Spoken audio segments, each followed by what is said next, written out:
who died in 2013. And that's your news update. News Talk Weather. Thanks to the AA. For great value home insurance, go online to theaa.ie. Rain will push northwards to all areas tonight, turning heavy and persistent with a risk of spot flooding in the south and southeast. Lows of between 9 and 13 degrees. And now you're up to date on News Talk. Football on Off the Ball. With Paddy Power. Less flashy than a Jurgen Klopp smile, but just as effective. Gamble responsibly. See wwe.net. Welcome back. The 2019-20 season has come to a close in the Premier League, and here's where we are after all the toing and froing and lockdown and Project Restart. Liverpool, as they have been for some time now, champions. 18 points the margin in the end. They finish up on 99 points. Liverpool with a record equalling 32 wins across the season.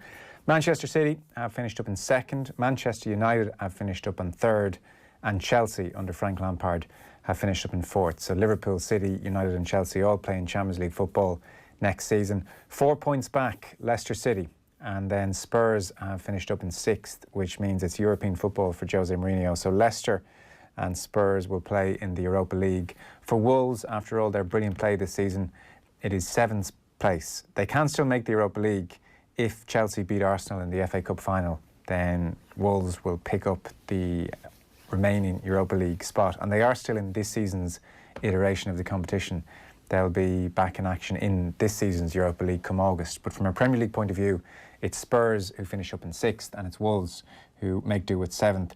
We then go down to Arsenal, who finish up in eighth this season. Sheffield United, brilliant season for them. Top 10 season for them in ninth. Burnley under Sean Dyche in 10th. There have been numerous reports linking Dyche with the Crystal Palace job in the papers today. Southampton recovered brilliantly from that 9-0 whacking to regather themselves under Hasselhoff and finish in 11th. Everton, not a great end to the season for them, beaten at home today in 12th. Newcastle 13th. Steve Bruce would have taken that at the start of the season. Crystal Palace, who've been on a dreadful run of form since Project Restart, finish up in 14th. Brighton, Aaron Connolly scored today for them in 15th. West Ham pulled clear towards the end of the season, 16th. And then Aston Villa today, by a single point, avoid relegation. Going down, Bournemouth, who won today and did their bit today, finish up on 34 points, as do Watford on 34 points, both relegated along with Norwich City. The results today: Arsenal 3, Watford 2, Burnley 1, Brighton 2, Chelsea 2-0 winners at Wolves, Crystal Palace and Spurs drew 1-1, Everton 1, Bournemouth 3, Manchester United 2-0 winners, as you would have heard in our live game with Stephen and Brian Kerr against Leicester City at the King Power Stadium. At Manchester City, 5-0 winners at home to Norwich. Kevin De Bruyne scored twice to bring him to 13 goals and 20 assists for the season. Sterling with 20 goals as well in a 5-0 win against Norwich City. Newcastle 1, Liverpool 3, the full-time scoreline at St James's Park. Southampton then, 3-1 winners. They were a goal down today, 3-1 winners at home to Sheffield United. And crucially for Aston Villa, it finished West Ham 1, Aston Villa 1. Let's go around the grounds and get some of the reports, and we'll start at Stamford Bridge. Chelsea against Wolves. Ian Beach. Chelsea 2, Wolves 0, so Chelsea will play in the Champions League again next season, finishing fourth behind Manchester United on goal difference, and Wolves miss out on sixth place, also on goal difference, to Spurs. It's a significant achievement for Frank Lampard in his first season as Chelsea manager. Mason Mount scoring with a free kick, Olivier Giroud adding a second, both of those goals in first half injury time. Wolves rarely got in position to score. Chelsea were in control. Chelsea 2, Wolves 0. Yeah, opinion divided on just how much credit Frank Lampard does or doesn't deserve, depending who you listen to. But Champions League football secured, and potentially an FA Cup as well, if they were to beat Arsenal, would put a serious sheen on his first season in charge. Let's hear about Spurs then, or Europa League football, certainly not Champions League football, but Europa League football beckons for Spurs and Jose Mourinho. They were at Crystal Palace today. Nigel Bidmead. Crystal Palace 1, Tottenham Hotspur 1. This was a competitive London derby, with Spurs doing just enough to qualify for the Europa League, and Palace ending a run of 7 consecutive defeats. Harry Kane put Spurs ahead early on with his 5th goal in 3 games after good work from the influential Giovanni Lo Celso. On 53, Jeffrey Schlupp equalised for Palace, slamming home a loose ball following a corner, and Palace almost won it in stoppage time, but Scott Dan headed a free kick just wide. Palace 1, Spurs 1. We'll have to see what happens with Roy Hodgson and the Crystal Palace job. He did sign a one-year extension in March, but reports seem to suggest he's under a bit of pressure at the moment given their recent run of form. Let's check in on Newcastle. Was it, Pete? Sorry? Arsenal, excuse me. Arsenal against Watford. Andrew Cheal at this game. Arsenal 3, Watford 2. Watford gave it everything, but they end up with nothing. A disastrous start, so Aubameyang slot home a penalty. Tierney doubled the lead with the shot that was deflected. Aubameyang's spectacular overhead made it 3-0. Deeney's penalty gave Watford hope. Welbeck's clever flick allowed them to dream, but they're left with the reality of relegation. Arsenal 3, Watford 2. Now let's go to Goodison Park. This is Everton against Bournemouth. Bournemouth obviously were a bit of a long shot to escape relegation today, but they more than played their part at Goodison Park. Everton against Bournemouth. Shane Pennington. Everton 1, Bournemouth 3, but Bournemouth's 5-year stay in the top flight is over. They did their job here on Merseyside, but other results transpired against them, and they'll be playing Championship football next season. Josh King fired the visitors in front from the spot, but Moise Keane quickly equalised for Everton. Jefferson Lerma then headed Bournemouth back in front right on half-time, and victory was assured today when Junior Stanislas fired home late on. But in the end, it counts for nothing as relegation was confirmed. Everton 1, Bournemouth 3. So let's hear about Aston Villa then and that crucial point away to West Ham. Mike Lawrence was there. West Ham 1, Aston Villa 1. It wasn't pretty, it wasn't a classic, but that won't matter to Aston Villa manager Dean Smith, the players or supporters. They'll be enjoying a second successive season in the Premier League. West Ham shaded the first half, Villa looked better after the break and eventually took the lead through captain Jack Grealish, firing high into the roof of the net from close range. But literally from the restart, West Ham were level. Andrei Yarchenko, his loop shot from the edge of the area, setting up a nervy finish. West Ham 1, Aston Villa 1. Now let's go to Brian Kerr, who watched Manchester United beat Leicester by 2-0. Brian, in the end, I mean, look, Leicester gave away a silly goal at the end, but really they gave away two silly goals. They were dispossessed on the edge of their own area and United pounced, so they'll be kicking themselves a little bit.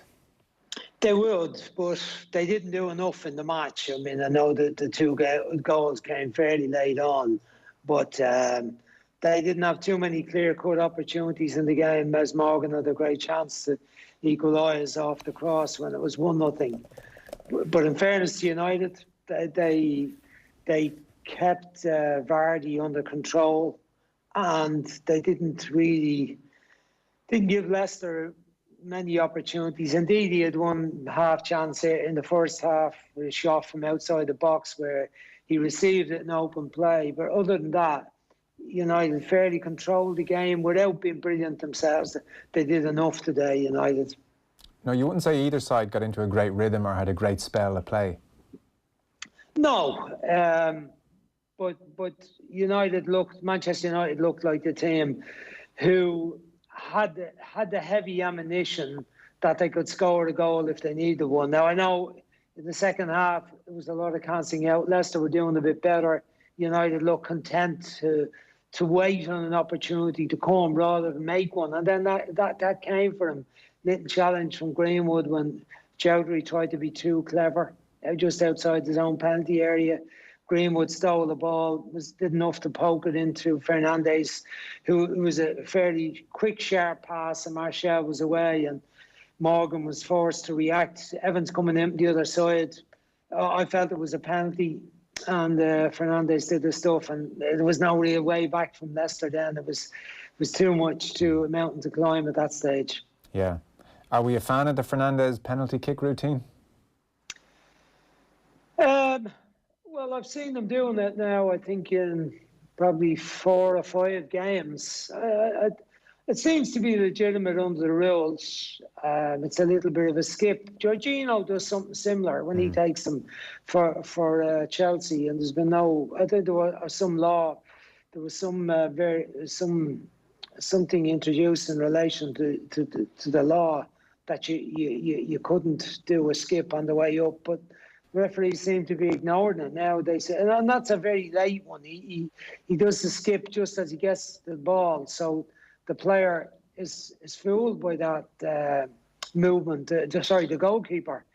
It means that he's actually put off by it. I think in this case, Schmeichel tried to anticipate. I saw Wilfred Ndidi pointing to the goalkeeper's left, and that's where Schmeichel went.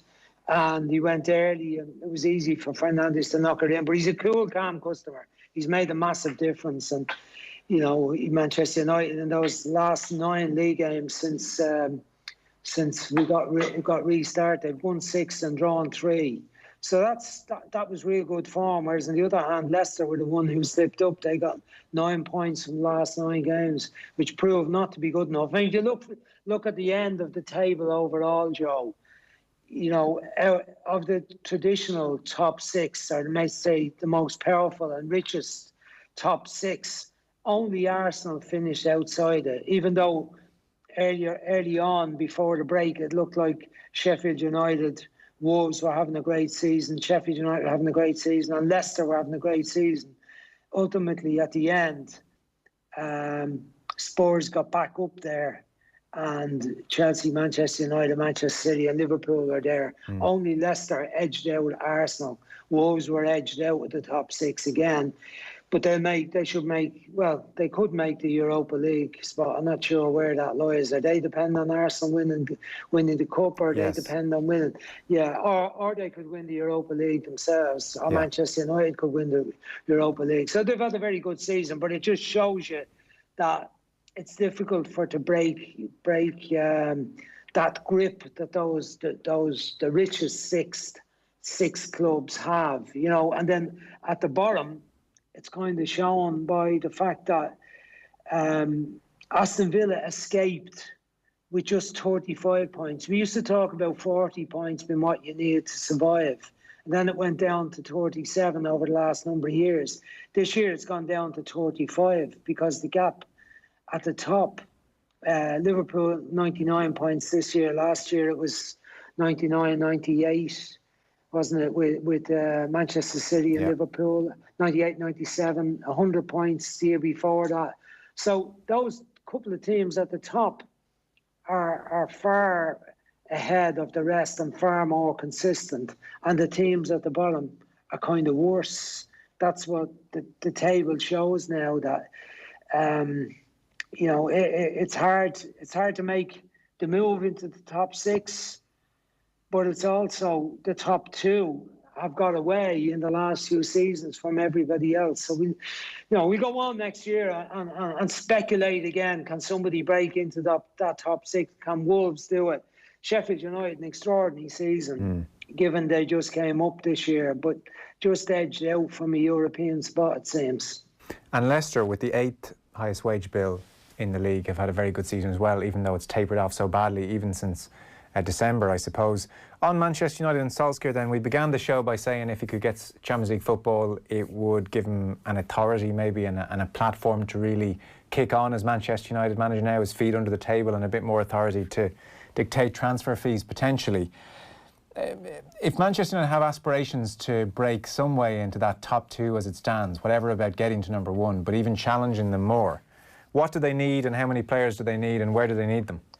Well, look, the standard one is we only need 2 or 3 players. How many managers say that at every level, in every league? 2 or 3 top-class players, and we'd be up there. Listen, a few ringers back in the day and you could have won everything.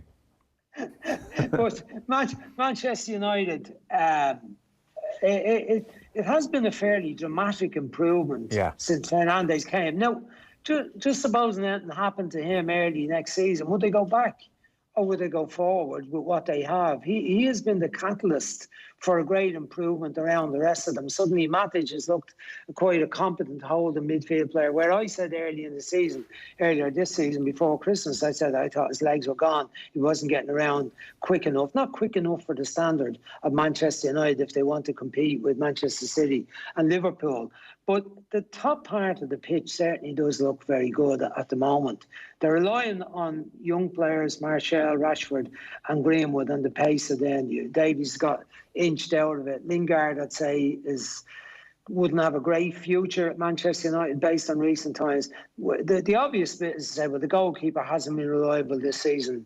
What they conceded 36 goals, but conceded some goals in important matches and against the teams they needed to be beaten. They did very well against the top teams, that has to be said. They had a good record against the other teams around about them. And so the rest of the teams they weren't consistent against. But I think obviously they need another centre back. They need a goalkeeper, and they need another midfield player. But they seem to have the resources, Manchester United, that they can go and get them. There's not many players about that are better than that. They have the talk of getting Sancho would give them another very good attacking player. There aren't so many centre backs around that would definitely be better than Maguire and Lindelof. I mean, a lot of teams are looking for that extra centre back.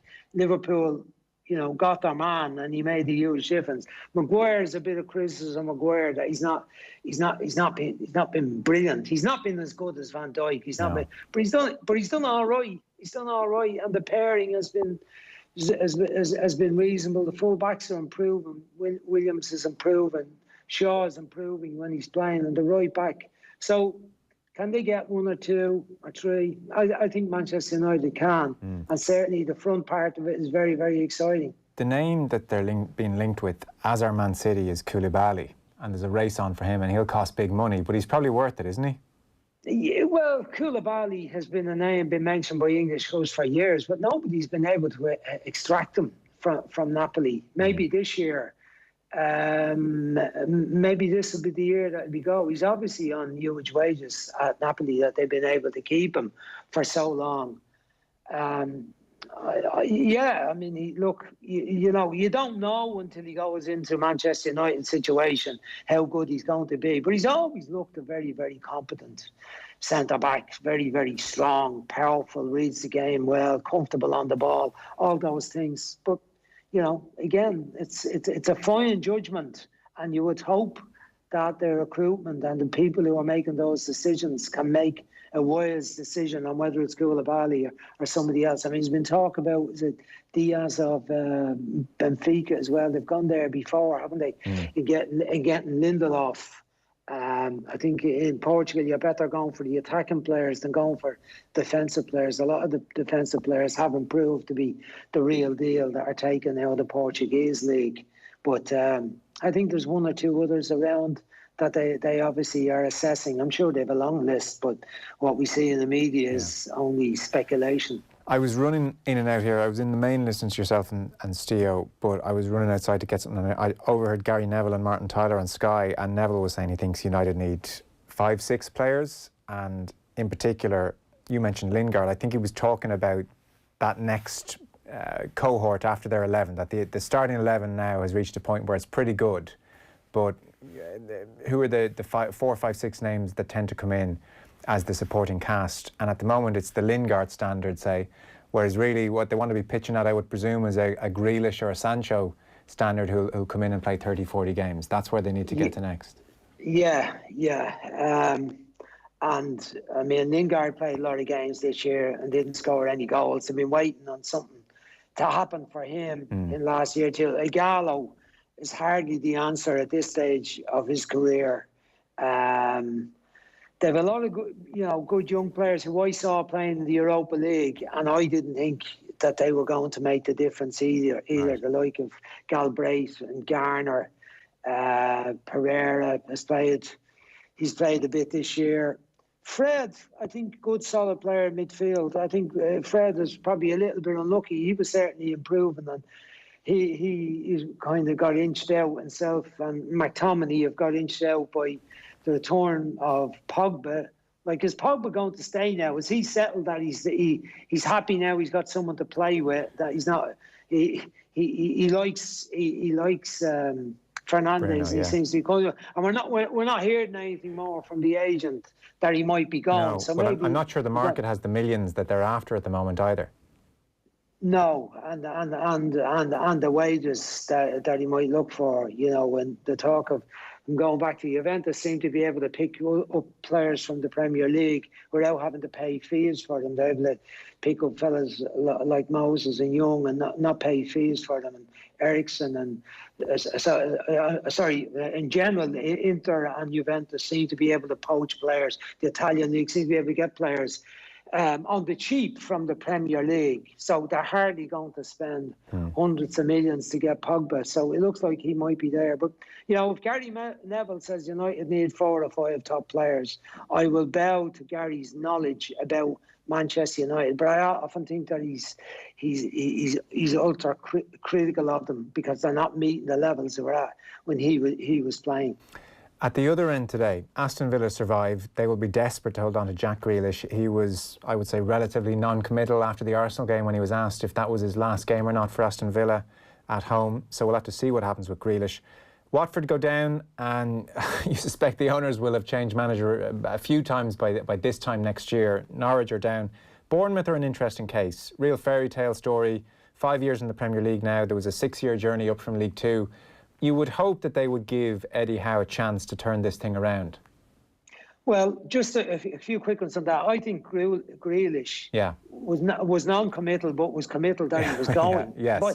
His non-committal meant I'm not committed to this club, and I'll go if there's a, you know, and now I think he'd be in a position mentally to be able to say, and I helped to save them, and I was loyal this year. And it was a remarkable turnaround. I mean, they got 4 results in the last 4 games, picked up 8 points. And by my calculations, they'd only got 2 points from the previous 10 games. So to get 8 from the last 4 was fair going. So, you know, they've done well to make it, but it's been more through the inadequacies of the others than any brilliance by themselves, other than those last 4 games.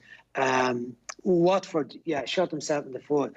I mean, just before they lost the match to West Ham 3-1, where they were well beaten, they'd won 2 games in a row. So they got 6 points. So it was obviously, I would say it was personal between, you know, Gino Pozzo and the manager. I think there was obviously a row there after the game, and that the manager wasn't backing off, and your man, as they do, and is their form. I mean, people have said they don't know anything about football, but they do know about football. They've been running 3 clubs, and it's worked for them in the way they've run them, the way they've run this club. I mean, I have put them in my team for my predictions for relegation every year for the last 4 years because the way they've run it. But only Garcia seemed to turn them a bit, and they extended his contract, and he did very well. But then once he ran into a run of matches, he got done, and he was out. And this year they've had 3 managers, and it's not worked for them in the end. They shot themselves in the foot. Bournemouth,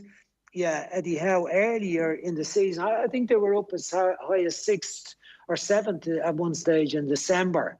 And Eddie Howe was still, you know, that young, inventive, nice manager who had done extraordinary things, who could possibly be English manager in the future. Unfortunately, his team fell apart since December. Had an extraordinary run of awful results. Never got going. I think they were fairly stale when you look at the personnel who were playing. You kind of looked at the team, and it looked like a lot of fellas who had been there a long time and had just gone past their sell-by day and weren't good enough. And the recruitment hasn't worked out well for them. They've invested in some players at a time, just saying Billing, Huddersfield went down with Huddersfield last year. Now he's going down with Bournemouth again this year. I didn't see him as a good enough player for the Premier League. Lerma, a bit hit and miss. Brooks, player with potential, but not done enough. Wilson and King score goals for a while. Then the goals dried up. Solanke was a disaster, didn't score any goals until they were almost down. So, you know, the recruitment didn't prove to be very good. But overall, you know, club, what were the home gates? About 12,000 stadium holds, 12,000. It's hard to sustain that in the Premier League and stay there. I know the backers and Chinese backers and all that, and there's money in the club. But you know, it's unfortunate they went down. Will they stick with Eddie Howe? I would say they should do. If they didn't, would he be in demand? Do you think he would pitch in at Premier League level again? Yes. Would be my reaction. Yeah. I think clubs would take him. I think he's a very good reputation. Haven't had one bad season. I know he went to Burnley for a while and it didn't go well for him, and then he went back to Bournemouth. That's a good few years ago. But the gradual improvement in Burnley and the style of football he play, he wouldn't be one that people would be put off and say, well, I don't like the way his team played. But Bournemouth was built on, you know, solid defensive, low block and all that stuff, and breakaway goals. They were built on trying to dominate teams, dominate games, and play well, play stylish football. So I think he would still get a very good job at Bournemouth to dispense with him. So it brings to a close probably as strange a season as I hope we'll ever see in our lifetimes, because it has been incredibly strange, and they did well in many ways to finish, because I would have said in April, May there was no chance of this thing happening, but they have done well to finish out the season. We'll remember it for two reasons, I suspect, Brian. One, the COVID lockdown, and two, Liverpool's brilliance will endure. This brilliant Liverpool team, the memory of them will endure. Yes, indeed. It's the strangest season in my lifetime. I think it's the first time a season has been stopped since 1939-40, maybe. It's the first time a season has ever been interrupted. They did brilliantly to get it going again, but the resources they had to do it made that a lot easier than a lot of smaller leagues would have found it very difficult. We've seen ourselves our own league here. We've had to wait a lot longer until things settle down a bit with the COVID. But the brilliance of Liverpool, pre-COVID, particularly so, and then they had enough. Then they got a good enough league with 23-point lead at that stage. And once they got over the line after they beat Crystal Palace 4-0, and that another brilliant performance by them, and then Chelsea did them a favour, beat Manchester City. It would have been sad had the season not been finished and there had been any asterisk after Liverpool's title win, given the magnificence of their play in the earlier part of the season. It was sensational stuff. The surprise was that Manchester City weren't able to run them a bit closer or give them a match. I didn't see that happening. I thought we'd have a closely run title. I thought Liverpool might win it this year, that they would just about have a hunger that Manchester City wouldn't have. But the gap between them really was extraordinary. And the fact that City lost against a lot of teams like 9 Wolves. games. City lost 9. Well, they lost twice to Wolves, didn't they? They lost to Norwich, games like that. Whatever about losing to Liverpool. They lost games to teams you wouldn't have expected them to lose to. But they were exceptional winners, Liverpool, as Manchester City have been in the last couple of seasons too. Well, here's hoping it's a good season next season. Brian, we'll let you go for the time being. Thanks a mil. Thanks, Joe. Cheers. Brian Kerr there on commentary with Stephen Doyle. We'll take a short ad break. Off the Ball on News Talk.